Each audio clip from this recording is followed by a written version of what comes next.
Hello, everyone, and welcome to this another exciting episode of the Superconscious Leader. And today we have a very special guest, Anand, and he's a very senior leader in the IT industry space. And with me again is Urmi, who is a super consciousness coach. And again, we will start with this interesting topic, which we have been, creating this conversation around what a new age leader has to be like, or what a leader needs to be like in today's challenging world. So to start with, Anand, I would like to ask you a few questions. In the last couple of years, where everyone is facing this new challenge of the pandemic and the different way of working, what have your main challenges been as a leader? Sure. First of all, thank you. Thanks, Ritu. Thanks, Urmi, for having me here. So in terms of challenges, I don't know that they would be any different from what many leaders, at least in my space, have faced over the last 2 years. See, to begin with, early 2020, when the pandemic set in, a lot of us were not prepared, right, from an organization perspective. So the first challenge I would like to state was from an IT resource perspective, right? Because almost like overnight, we had to send people home, or we had to send people to wherever they were and continue work, because work had to go on, right? Their client commitments, project commitments were there. So we had to find a way to get them working and to get them productive. And from a productive perspective, we'll come to it a little bit more in a while, to whatever extent they could from their home surroundings and the home environment. That meant planning, that meant procuring a lot of IT resources. So not a lot of companies had, devices or laptops available, or they were not set up in the right way for people to work from home, right? So it was either shipping laptops along with the folks that went home, shipping desktops to their homes, then securing networks from their home on the internet, because many a time we have to work on client IT networks. So from our offices, all of that is set up very well. But in order to do that from home, there's a lot of planning that needs to be done. So that was like the first challenge that we had to face, right? In terms of making sure people were set up correctly, people were able to at least start work whenever they could, right, from that perspective, right? Very shortly afterwards, it was the monsoon. And I was in Kerala, where the rains are very heavy, right? So added to all of this was the power outages that you see. So to make sure that people had enough battery backup in their laptops. A lot of the laptops that were there at that time, they were old. They would die within like 20 minutes, half an hour, right? To make sure. So all of that from IT and a resourcing perspective, that was the first major challenge that we had to overcome. And while a lot of us did very well to do that, like I said, some of these power outages, some of these continued at least for 6-8 months. And we had to kind of make sure that we set in motion the processes to kind of, make this as seamless as possible. So that was the first one. The second one was from a people perspective.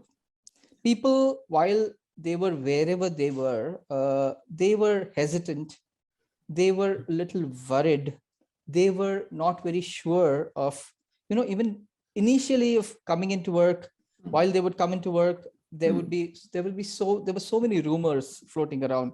You even read the newspapers, you saw WhatsApp, whatever. People were worried about that time. And the pandemic had started. Some people knew, some people who were kind of not well, they were impacted due to this, etc. Trying to make sure that from a mindset perspective, to kind of remove that fear, uncertainty, and doubt, as you call it, that was another big challenge. And ensuring that all of us as leaders in the technology space work with our HR folks to kind of put in programs, have conversations, have motivation talks with them, make sure that there were lines open for people who wanted to talk to somebody about some of these things. Because there were so many rumors that you didn't know what to believe in, what not to believe in, right? So that was from the first part, that was what happened. And then in the second phase, once the vaccination became available, to encourage people. Again, there was a way of people who were not willing to take the vaccinations, didn't know of if there whether there would be side effects or not. Trying to encourage everybody to get the first dose and make sure that they get the first dose, Yeah. and then work with our network, trying to make that available to them, and make sure that that was the second wave in terms of what happened over the last 2 years, I would say. Correct. A lot of that now is settled down in a large way, but at least over the last 2 years, this was something that we had to kind of completely make sure we reiterated in our town halls, reiterated through our HR, sent in emails, sent in a lot of communication regarding this, etc. And then, of course, taking the precautions as and when, because towards the end of last year, it let up a little bit. Yeah. If you remember, around after, at least in the south, after Onam, after Diwali, etc., it lit up. So again, to caution people to follow all precautions, follow protocols, and make sure all of that. So that was kind of a big, the second big challenge. Yeah. Okay. We then of course, again, in the first around March, April of last year, when the second wave hit us in a big way, that's when a lot of office people, a lot of my colleagues, myself included, a lot of us were impacted. And at that time is when working with our HR teams to make sure that we could take care of people who were impacted, families who were impacted, make sure that, they got the right amount of care from whether it's hospital, whether it's oxygen. We did whatever we could from our side. Okay, what we could do is make sure that, they're not worried about resuming office within a set amount of time because of sick leaves, annual leaves, and we made sure that we were very flexible about some of those things. That was again a big thing that we had to work with and make sure that people understood that if they had to take care of their near and dear ones, that was priority one. Work would be there, work would remain there for when they were ready to come back to it. That was something, and the display of empathy, and made sure that there was a line, people were talking to them on an ongoing basis, just to make sure, just to calm them, etc. That was that aspect, I would say. Right. And then the third and most important part, at least again at the beginning of the pandemic, was the process. In terms of when you are at work, the way we work, there's a lot of collaboration, at least in the technology space, I'm sure in other areas as well. As you work on projects, you have large teams. In many times, the team sizes go up 50, 60, 100 people, right? And they are further subdivided into smaller teams. So there's a lot of in-person meetings that happen in the office to find out how things are going, find out if people are stuck, to help them, walk around, senior people walk around juniors, teach them, training, all of those on-the-job training. All of this disappeared almost overnight. Correct. So the new way of working meant that you had to be a lot more flexible, first of all, with the timings, because different people, depending on what else they had to do around the house, would be available. Correct. So you had to, first of all, make sure that what they had to do was very clearly communicated using tools, adoption of tools. While it was always there, people were a little bit slow. Adoption of tools, adoption of collaboration tools, adoption of technologies and new applications, it went very, very much on the rise, right? It went up. And for a lot of us to also learn them. Because typically some leaders are very far away from technology. They are more in a direction, they just direct people on what to do. But here, or they are in the room to listen to what people have to say. In this case, many times people are not able to come, even if it's a video call, if it's a daily meeting or a daily stand-up, as we call it, some people may not be able to make it. Some people may not be comfortable even turning their video on at that point in time. While we all will say that, you have to turn your video on, etc. As leaders, you can do that. But for many people, depending on the conditions that they have in the house, depending on the network, they may not be able to turn it on. So you have to be mindful of some of these things. Make sure that you use the tools available. Make sure that what you update in the tools, make sure what you set as what you need to do for the day, for the week, for that particular project is very clearly communicated. Correct. And also let people know that, it's okay. So long as you're able to do what you set out to do and what you committed to doing for that day or for that week is good enough. And because some people, it could be meant to be whoever it is. If you're in the home front, and if you're living in a bigger family atmosphere, maybe in a joint family, there is always an expectation that that person is here. He or she will always be able to, if nothing, go get the milk, go boil the milk. Yeah. Right. I mean, that's all there, or make a cup of tea for the matter for someone else. So all of those intrusions will be there. Not everybody is as understanding that the person is at work. Yeah. Because you're on the home front, right? Yeah. So being mindful of that, making sure that from a leadership perspective, you understand that people are going through all of these things, and letting them, so long as they're able to complete their work, they may be able to log in maybe a little later in the evening or at night after dinner maybe, and complete what they have to do in a couple of hours. So that aspect in terms of the work processes, the work culture, and then of course embracing technology, embracing a lot of tools that were available, that became available at that point in time. Yeah. And then the last aspect would be clients. Most important, but also kind of to set their expectations that, there will be a scaled back delivery. And a lot of the clients, depending on how you explained it to them, were very, very understanding. They understood that this is how it is. They were also going through the same things, right?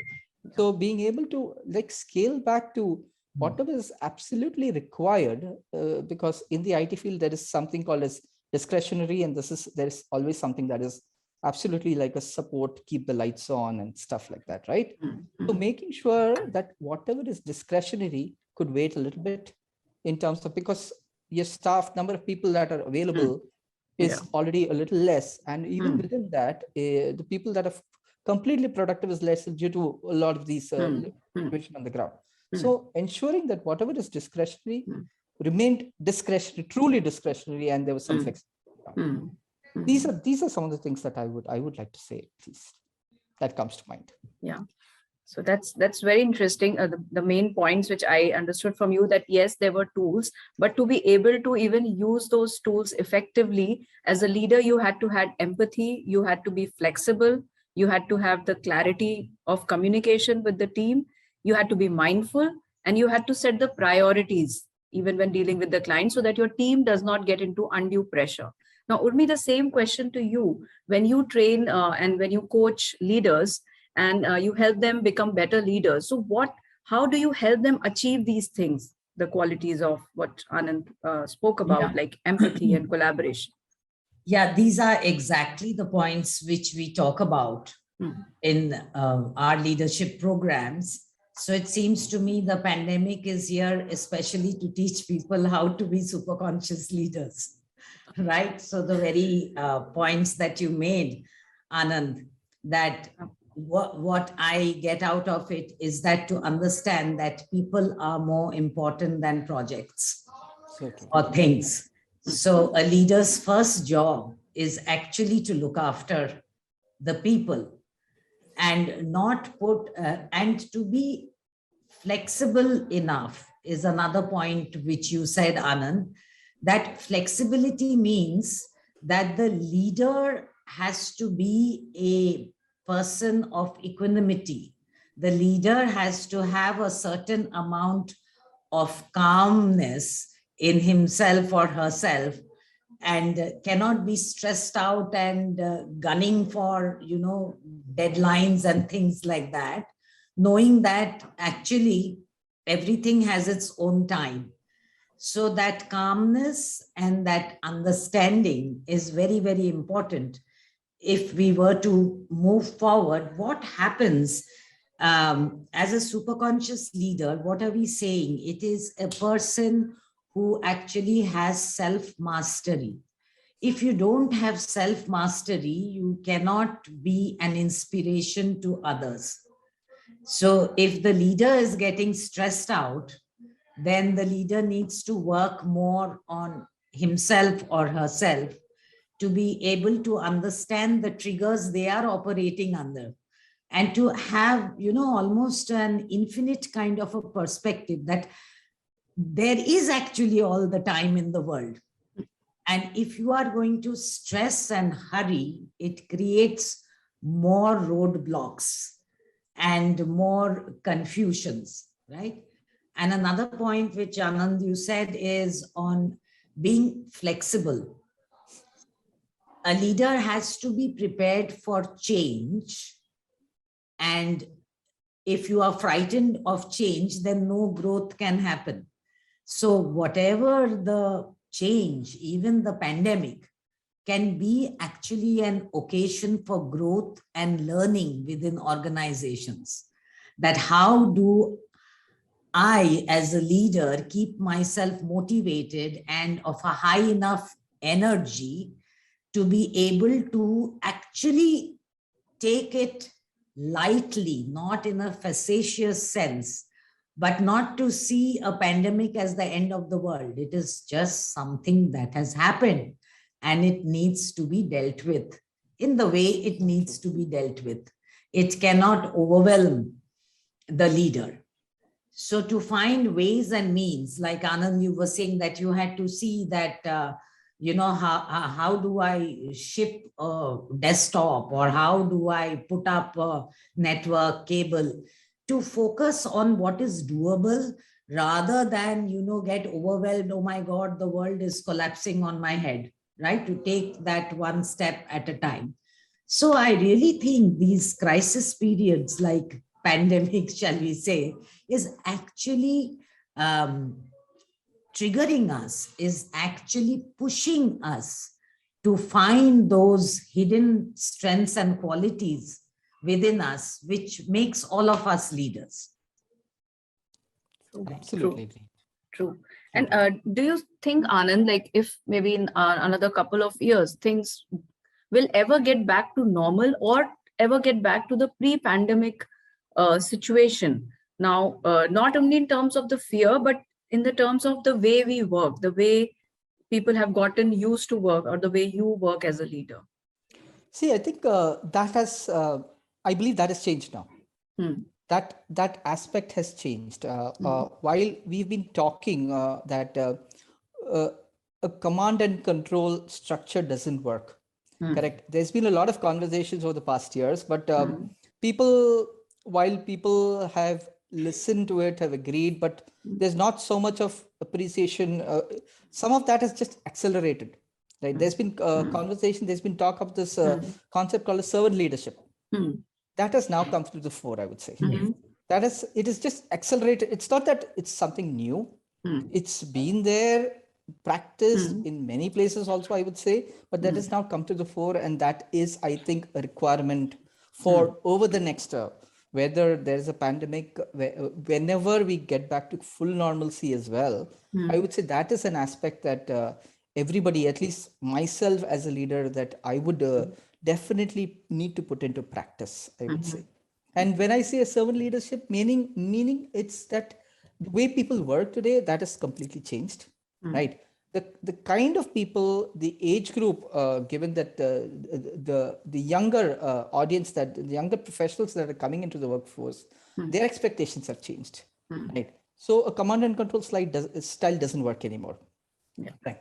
So what I would say is basically leader needs to be much more on the ground, working in the trenches, or as you say, working and having an understanding of the work that's been done, having an understanding of the issues that the teams are facing. In order to do that, you have to forge a relationship that has to be open, that has to be trusting, so you understand each other very well. That's the first thing. You need to enable people to succeed. Correct. You need to kind of make sure as you build strong relationships, you need to kind of tell them you need to be invested in their success, and they need to feel it. Only then will they be willing to do something for the team, for the organization, in order to realize the larger objective that the organization is trying to achieve for themselves and for the client. Correct. Only then. That's one thing that is changed. You need to increase your engagement quotient, right? In terms of what's going on. Correct. That's the first thing I would say, right? The next is, I would call it a global mindset. Because what's happening is that while there may not be any travel, there is a lot of forced collaboration with people from all walks of life, different countries, different cultures. This is forced us to do that because right now there is, as all of us would know, there is a hunt for talent, at least from a tech perspective, and in everywhere, there is so many opportunities available that we try to find the talent wherever they are. Correct. Yeah. Earlier, people would be so focused on finding the team, establishing it within the city as well. Now, the people that work in your team could be wherever. So you definitely need to have an appreciation for various cultures, for what they bring to the table. Diversity, again, very, very important, I would say. And it's not only appreciation, you need to make sure that they have a seat at the table. You need to make sure that you're listening to their point of view and make sure you implement some of those ideas as in terms of working. Correct. Yeah. And in both of those together, again, I would say, again, tool sets. There are so many collaboration tool sets that will come out. Correct.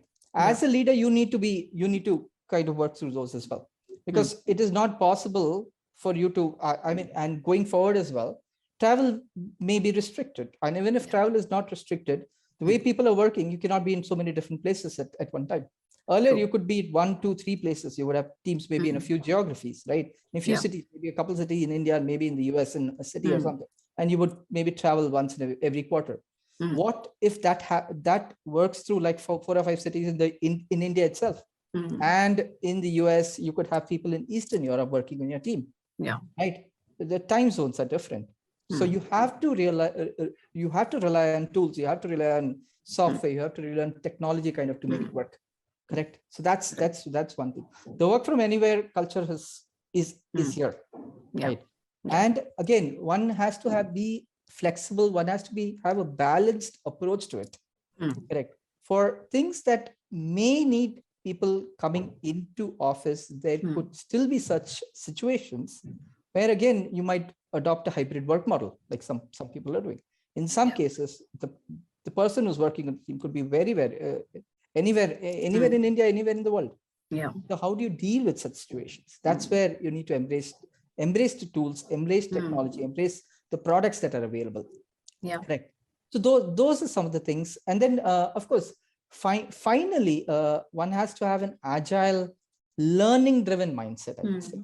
That's important because technology changes. It used to change a few years. Now it's not even taking that long, right? Yeah. So given that, and if you are to be in the trenches, you have to understand what your teams are going through. You need to know enough about how it all comes together to solve the problem for the client. Yeah. So you need to understand technology. You need to understand the way business is going, the way it's changing, the evolving business paradigms, etc. So unless you do that, you're not going to be able to lead effectively. Is something. Yeah, that's true. So these 3 or 4 aspects, I think, have always been spoken about and talked about. It's just that the pandemic has accelerated the need for a leader, whether it's today, whether it's in the foreseeable future, to kind of arm himself or herself with some of these aspects, I would say.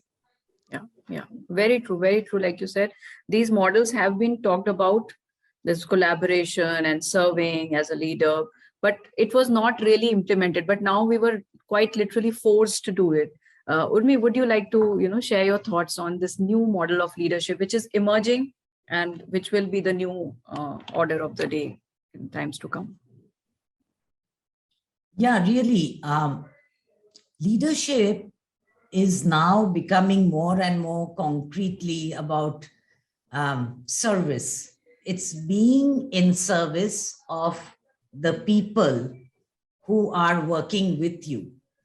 What is being in service? It means that, as Anand said, it is helping them to grow. It is a leader's main job, I believe, is to make other leaders. So it is not about a fat pay packet and, just climbing the ladder for yourself, but how many leaders have you made? I think that would be the mark of a good leader. And are people leaving the organization, or are they inspired by you to be somebody like you and to carry the organization forward? That also is something to be noticed in today's leaders. And being of service really means, yes, as Anand said, being willing to get your hands dirty. Be willing to know what are the real issues on the floor, as it were, and also to take the brickbats. That is the leader's job. So the leader, its leadership is a choice. It is not really, an ego aggrandizing thing. Oh, okay, I'm the leader. And that's the difference, I believe, between a boss and a leader. A boss is top down and controls. A leader is in the background among the people, helping them up. I think that takes a huge amount of strength as a person if you are helping others grow, rather than looking to what I can get out of it, right? So yes, that is definitely very, very powerful quality of the superconscious leader, to be in service and to understand really what that means. Yeah, that's true. So just before we end this talk, because it's been a very, very inspiring talk, just maybe if you can sum up in a few sentences, Anand, what are the personal traits you see for a successful leader in now maybe next 10 years? If you could list down some personal traits which a leader needs to have to be able to work successfully. Yeah. So see, I wouldn't know about 10 years. 10 years is a long time, but Yeah. at least like I said, in the foreseeable future. Yeah. In terms of personal traits, like I've been saying, one is surely empathy. I would share understanding the other person's point of view, right? Making sure empathy is something that I would say. Second one is take accountability. Making sure you take accountability for your team's success. Along with that, take accountability for the failure. Right. Along with that, that's when you're that's the second thing I would say. And third and most important, I would say, is adaptability, learnability quotient. Being agile, making sure that you're up with the times in terms of learning what's out there, so that you can actually, in order to empathize, you need to understand where the person is coming from. If you're not able to do that, you will not be able to do that. In order to take accountability, you will have to explain the point of view as to, in terms of where it failed, why it failed. Otherwise, you will be dependent on other people to feed you stuff, which you will just be relaying to whoever else, right? Yeah. So if you have that learning mindset, you can not only understand these, but maybe you can also help coach and mentor, right? You may not have the same exact skill sets. It's also specialized nowadays, but you understand the general topic, right? You will still be able to coach. You don't need to be a T20 specialist bowler, right? For you to coach that team. You have a good understanding of cricket. You follow cricket. You understand no other rules. It's good enough, right? That's something, and you've been doing it for a long time. Those are three things that I would definitely state. Yeah. Urmi, what according to you are the main traits a leader needs to develop for the future? Yeah, I think an all-time something which is not going to go out of fashion or become irrelevant is that a leader needs to have very, very high energy. What does that mean? That at any given point of time, you are able to hold a positive mindset and raise the vibration of a place. So to have very high energy also needs a lot of personal growth work. And as a meditation teacher, as well as a leadership coach, what I have seen, the difference that happens when you have a particular practice. I'm not saying you have to follow this kind of meditation or that kind of meditation, but some form of spiritual practice will always keep your energies up to a certain level so that you can roll with the punches, as it were. And another very, very important point of a leader is to have a powerful sense of humor, not to take yourself so seriously so that you forget to laugh. What happens then is that you have the courage to take challenges. You may fall flat on your face. It's okay to make a mistake. And when the leader is strong enough to make a mistake, learn from it and move, then the leader also leaves space for his people to make mistakes, because without mistakes, we don't learn. We have to have that kind of space where it is safe to make mistakes. Otherwise, nobody will grow and learn. You be petrified. I'd better go according to this rule. And it is not okay to give a kind of a wild idea from the blue, which I got, which may be very, very brilliant. And that's where innovation comes from. So a healthy sense of humor and very high energy is what I would say a superconscious leader needs to have. Thank you so much, Urmi and Anand, for this interesting talk. And I'm sure people are really going to like it, and they might have follow-up questions, which they can put in the comments, and we can always answer them in our subsequent talks. Thank you so much, both of you, and bye for now. Thank you. Thank you, Ritu. Thank you, Anand.